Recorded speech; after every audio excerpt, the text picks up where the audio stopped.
Okay, I'm going to freeball this one because I feel like a script would kind of kill this video. And I want to make it as realistic and as personal as I can. And it's the fact that I think that Call of Duty is really afraid of innovation these days.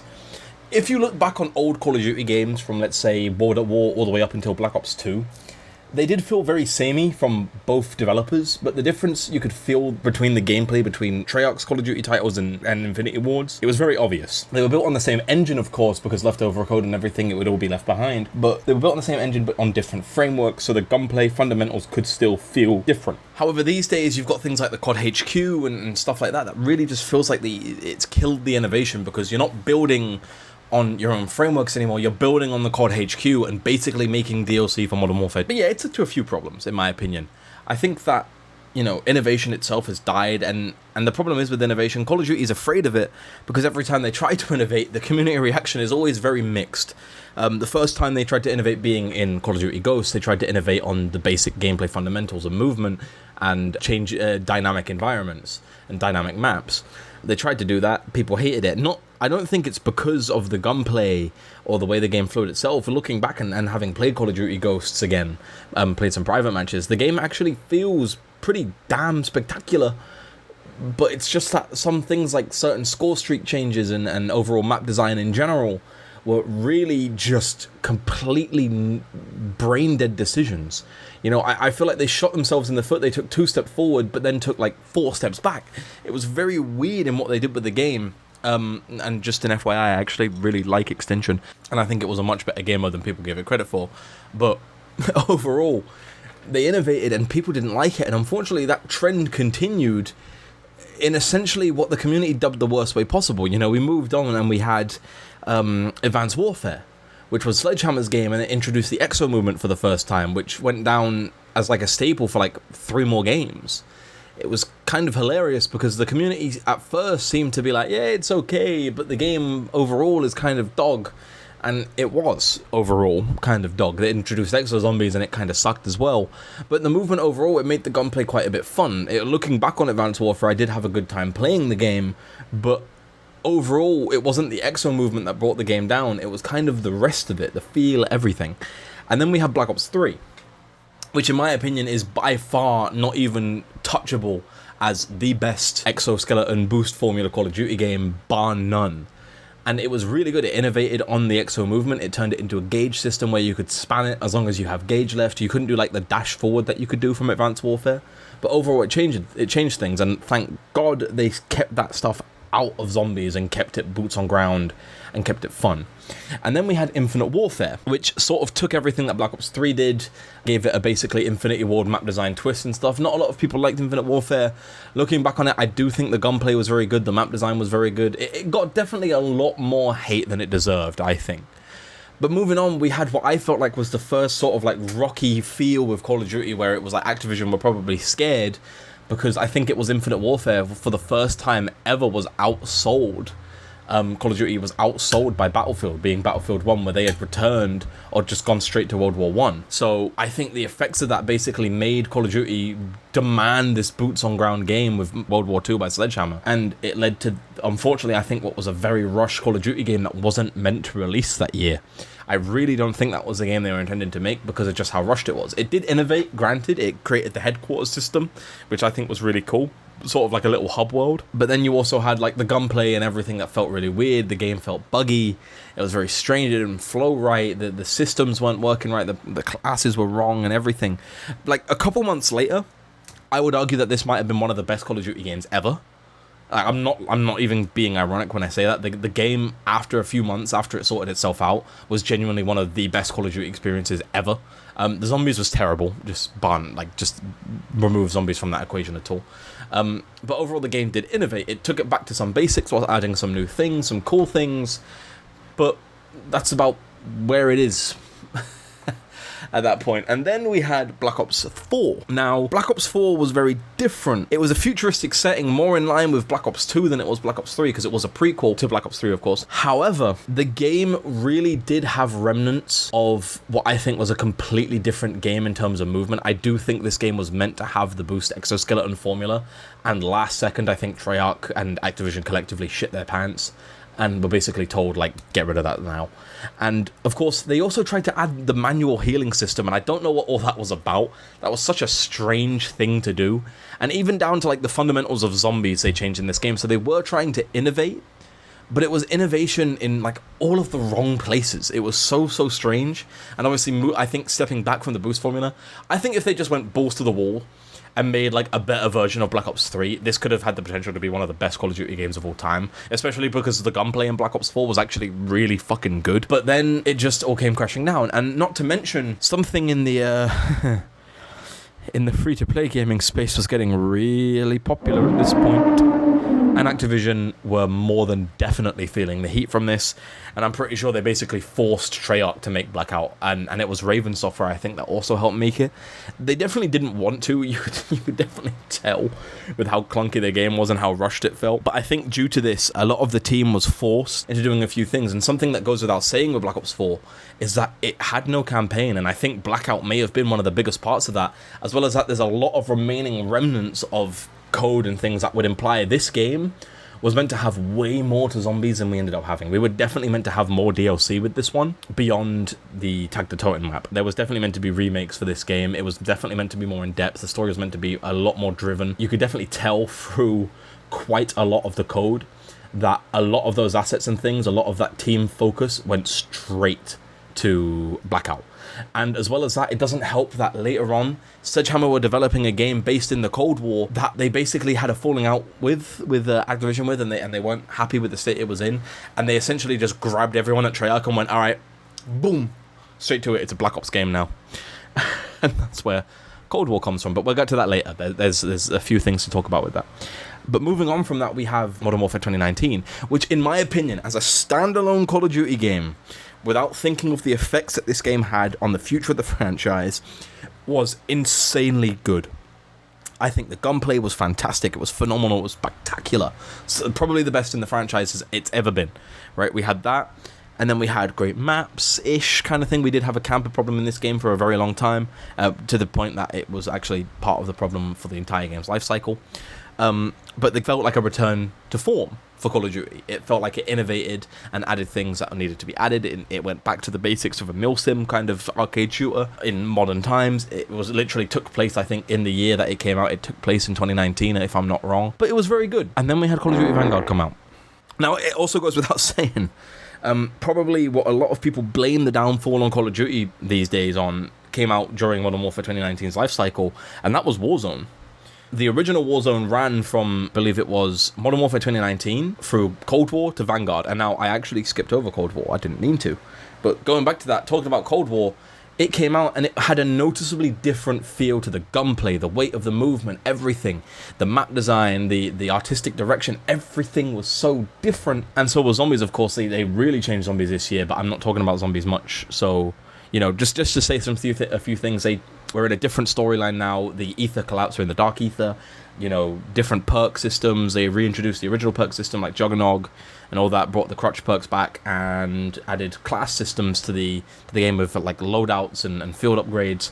Overall, I think it was a massive positive step into the change of and like the improvement of the stagnation of zombies overall, and made the game feel a lot better. But you know, moving on, I didn't think it was.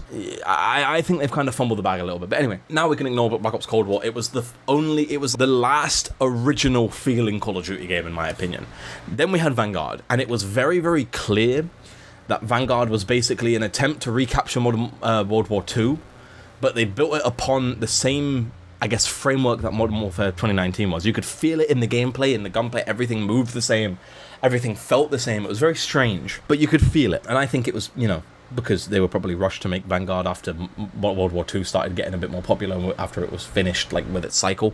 Because these games are put into development so long before you realise that it's kind of crazy when you think about it. I'll talk about that with Black Ops 7 as well, and I think it will really surprise some people, because a lot of people don't know about this. But anyway, we had Vanguard. People didn't like it. The zombies was terrible. It failed again to innovate on anything that the game had. You know, it was another World War II shooter. It didn't have the headquarters of Modern Warfare 2. World War II. It didn't have anything interesting. It really did just feel like a DLC reskin for Modern Warfare 2019, but somehow felt worse in almost every single way, which is very strange. You know, map design was terrible, game design was terrible, graphic design was terrible, the zombies was terrible. But anyway, moving on from that, we then had Modern Warfare 2. This is where I really think the cracks in innovation started to show, and they started making some very poor backtrack game design decisions with these games. It felt somehow way slower, way clunkier than Modern Warfare 2019, despite being a direct sequel to the game. It felt very, very strange. It was so weird. It introduced DMZ, which I guess was the best part of that game, in my opinion, because they then reintroduced, for example, Warzone 2.0, and that on release was really, really bad. It removed key features that made Warzone feel like Warzone. They removed the loadout drop system. It was so stupid of them to do that, but it's like they were backtracking on innovation whilst trying to do something new at the same time that just didn't happen. It went nowhere. It stagnated completely. It was so strange. But the content drops of Modern Warfare 2 were really good. It was very heavy in content. And then, weirdly enough, something that was unheard of in the Call of Duty cycle, moving on from Modern Warfare 2, we had a direct sequel to the game that had just released the year after. We had Modern Warfare 3 come out, which felt really, really strange. You know, usually the cycle, it originally before Modern Warfare 3, the original one, that released in like 2012, I think, or 2011, I can't remember. But either way, the cycle would go Infinity Ward, Treyarch, Infinity Ward, Treyarch, Infinity Ward, Treyarch, Infinity Ward, Treyarch, Infinity Ward, Treyarch. And then it started becoming Treyarch, Infinity Ward, Sledgehammer. Treyarch, Infinity Ward, Sledgehammer. And then it just stopped doing that, and it went from Infinity Ward, Treyarch, Infinity Ward, Treyarch, Treyarch. It was very strange what they've done, and it was unheard of. And I think Modern Warfare 3 on launch felt that a little bit. It was definitely a step up in almost every single aspect to Modern Warfare 2. To the point where I'm convinced Modern Warfare 2 was just like a publicity stunt at this point. Because Modern Warfare 3 felt so much better in almost every single way. And don't get me wrong, with the COD HQ being introduced in Modern Warfare 2, which is an important thing, by the way, that I forgot to touch on, every game from this point forward is essentially built on Modern Warfare 2. And that's the main issue. Modern Warfare 2 and Warzone specifically, it's like they made it like the same exe file, and it's very, very strange how it works. But it's like to add fluidity to the game, but it never worked, you know what I mean? So we had the COD HQ, we had Modern Warfare 2, and then we had Modern Warfare 3, which just felt like a DLC to unlock everything that was meant to be good in the first place with Modern Warfare 2, but again, it didn't innovate on anything. These games didn't innovate at all. And then moving on from Modern Warfare 3, because there really isn't much to talk about aside from the fact that it had this massive open world zombies mode that not really anyone liked. It had some cool references, its take on the Dark Ether, like that dimension was really cool, I guess, but other than that, it really just didn't do anything special. And then we moved on, we have Black Ops 6, which people don't realize this, but Black Ops 6, unfortunately, I think this game is kind of just like an asset dump. Like, it's okay, it's cool, but like, you realize it with the zombies. The only map that felt really good in this game, there's two maps, sorry. It was Terminus, the very first map, and Shattered Veil. They were the two maps that actually feel like they put time and dedication and love into those maps to make them feel original. Like, Terminus is huge. It's giant. You're allowed to ride vehicles and everything, which is, by the way, a feature that's returning in the launch map for Black Ops 7 for zombies, which is something that also, I think, kind of proves another point to me, that this game, Black Ops 6, I don't think was ever meant to exist in the form it exists in. It introduced Omni movement, which, okay, yeah, Treyarch have always been known. They're usually the innovators when it comes to Call of Duty and its formula. They introduced a dolphin dive in, they've introduced different movement systems, they've introduced, you know, the new form of the exo movement, which was the standard after that game. And then they also introduced Omni movement, which is the ability to basically dolphin dive in any direction, slide in any direction, sprint in any direction, much more smoother, like prone movement, where you can actually lay down and move as fast as you would as if you were stood up. I think it's a slight speed penalty, but overall they did innovate, and Black Ops 6 was the first game since Modern Warfare 2019 to really feel like, I guess you could say since Cold War, to really feel like it truly tried to innovate on the systems that the COD HQ had limited itself with. And then now we're moving on from Black Ops 6 because the zombies was good. I don't want to touch much on zombies. It was good, the gameplay is good, but it really felt like we were just going through Facility Map A, Facility Map B, Facility Map C, Facility Map D. You know, every map felt like a facility map except for Shattered Veil, and Terminus was the first one, so it doesn't count, and it works. It's awesome. I love Terminus, by the way. I really think it's a really good map. It's probably like in my top 3. But anyway, moving on, now we have Black Ops 7. Which, by the way, Black Ops 6 is like a direct sequel, if I'm not wrong, to Cold War. right? The timeline makes no sense with how they've named these games. So it's a direct sequel to Cold War, but now we have Black Ops 7, which is a direct sequel to Black Ops 2. And if you weren't aware, Black Ops Cold War is a prequel to Black Ops 2, a sequel to Black Ops 1. Black Ops 6 is a prequel... is a sequel to Black Ops 1, a sequel to Cold War, and a prequel to Black Ops 2, whereas Black Ops 7 is a sequel to Black Ops 2, and a prequel to Black Ops 3, if the game even still exists in the timeline's canon anymore. Because if you didn't know, after Modern Warfare 2019 and Warzone was introduced, and partly I think due to obviously the Ether story collapsing as well in Zombies, all of the timelines of the games are now one coherent storyline. So the original Modern Warfare timeline, from Modern Warfare or Call of Duty 4 to Modern Warfare 3, which was developed by Sledgehammer, doesn't exist anymore. Now we have obviously Soap, we have like all those old characters returning, and like Ghost and everyone, and they all exist within the same universe as the Black Ops universe. So it's very strange how it works, because now the original 3 Black Ops games have been sort of retconned to take place in that universe, despite now not having any mention of the other universes until Cold War. And now we have Black Ops 7, which is a sequel to Black Ops 2, which is a sequel to the game that never mentioned those other games. So it's very weird how it works to me. But again, this is a case of Treyarch having an exception to the rule. I think Black Ops 7 is an exception because it really feels like they've been innovating with this game. And something that gives credence to this game having been in development for way, way longer than you realize is that the website for Black Ops 7, the Guild, the trademark was filed for that game way before the one for Black Ops 6. So the game has been in development longer, which makes me believe that Treyarch was sort of rushed into making Black Ops 6 and I guess early releasing some of the innovation that they had planned with Black Ops 7. Because a lot of people have been talking about the Modern Warfare 4, which, by the way, again, kind of painful to think we're getting a 4th Modern Warfare game, because Black Ops 7 actually looks to be an innovation. Modern Warfare 4 in its current state doesn't have Omni movement, it doesn't have ADS while sliding, it has doors back, which Treyarch are trying to actively remove. It's got all the features from Modern Warfare 3 that Treyarch hadn't innovated on, which makes me think that that Modern Warfare 4 was in development before Black Ops 6 as well, before Black Ops 7 as well, which was in development before Black Ops 6. So it's very weird to think about that the cycle of these games has been messed up so badly that they can't even stick to like a status quo even within the COD HQ anymore, which was made to sort of integrate all these Call of Duty games into one big system to ignore basically separate exe files being a thing. Like, for example, obviously in the past you would have to launch different exe files for different games. I think with Black Ops 3 the exe was different for Zombies than it was for the multiplayer or the campaign. It was very, very strange. I think campaign and Zombies were in the same exe. Hard to think about, I can't remember. But overall, Treyarch are actually trying in this game with the innovation with Black Ops 7, obviously adding like wall jumping, not wall running because it's not direct exo movement, it's sort of nearing there because it's in 2035, and I think Black Ops, if I'm not wrong, Black Ops 4 takes place around like 2050 something or 2055 or something like that. So they're getting to that technological era, but overall they don't quite have it there yet. So we've got like boosted movement but not exo movement, to the point where you can wall jump.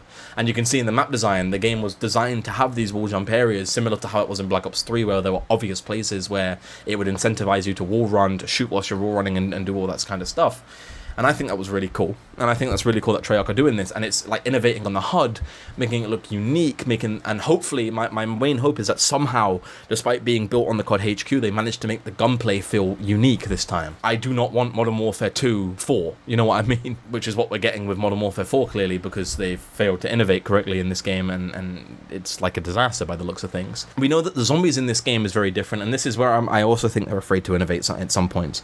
And something I'll talk about with zombies in general. So, starting in Black Ops 4, we got what's called the Chaos story with zombies, which was said by the main guy in charge of zombies at the time to be a completely different thing. It is not connected to the main zombie storyline. It is a different multiverse altogether.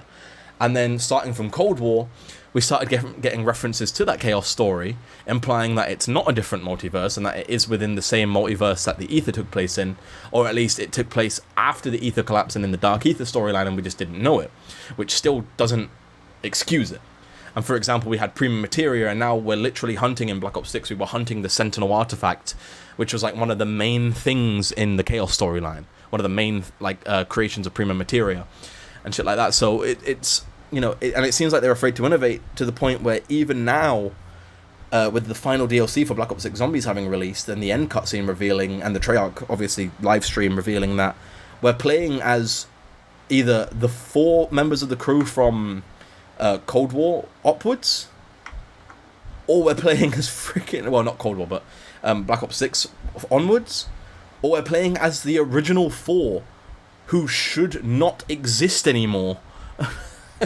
According to their own story, they shouldn't exist. Their souls were entwined with 115, and they don't exist anymore, except for like Eddie, who is like the leader of Project Janus, and is a boss fight you can actually fight in the ending. So it's very funny to me because it seems they're afraid to stick to their guns, but then they want to innovate with Black Ops 7. It's very strange. And even worse, to the point where Black Ops 7, its launch map, despite having like a similar movement system, the ability to actually ride vehicles like in Terminus, this one is a reimagining of Transit from Black Ops 2. And I call it a reimagining, not a remake, because it really feels like this time around they're making the map they really wanted to make originally, but just with like none of the limitations that they had before. Which is good, it's good, don't get me wrong. But a lot of the people that have played Zombies, you can tell they have a very, very negative tone to their voices. They really, really, really want something different. And I think this time around, you can see that Call of Duty is really feeling the heat. People are sick of this. People are sick of the COD HQ. People are sick of the way the games feel. They don't like the look of them going back to the future, clearly, even though sequel to Black Ops 2, everyone wanted either a remake of Black Ops 2 or a sequel, and we're getting a sequel, which I think is good. I don't think I'll be buying this game, but I still think it's good. And they're really feeling the heat, because if you look at the Steam charts, and the Steam charts are done by revenue, by the way, not most pre-orders made. So it's done by revenue. Battlefield 2042 is at $3 right now, €3 for me, and is in the top 10 highest revenue games. Do you know what that means? That means the 80 quid per pre-order of Black Ops 6, which by the way is at number 72 on the list, is making so much less money than a Battlefield game that people didn't like simply because it's got things that you can unlock in the new Battlefield game coming out, which is, by the way, within the top 15 of the highest revenue charts, Battlefield 6. It really goes to show that people are getting really sick of this. Like, this is the first time where I think that it's going to be a landslide victory for Battlefield over Call of Duty in a year. And the problem is with that is that every time Activision feels threatened, and any time innovation appears, and they feel the innovation is to blame, we never see that again. We never see that stuff again. It is a miracle in itself that Black Ops 7 and Treyarch were allowed to introduce any form of higher movement systems than Omni movement, because Activision have been actively afraid of it since Infinite Warfare. And maybe even since Advanced Warfare, but obviously the games were so far into development after that they couldn't exactly say, no. And then they only felt that effect on World War II. But it's very, very concerning, because I really think that we're probably never going to see Treyarch be allowed to do this stuff again if this game fails. The one time I think Call of Duty deserves it, it happens to be on the one game that I think really needed to innovate. It's like an anomaly for me, where I want Call of Duty to fail. I want them to learn their lesson. I want them to get a boot kicked up their ass, and for them to really listen and seethe and cry about this and feel the heat from Battlefield.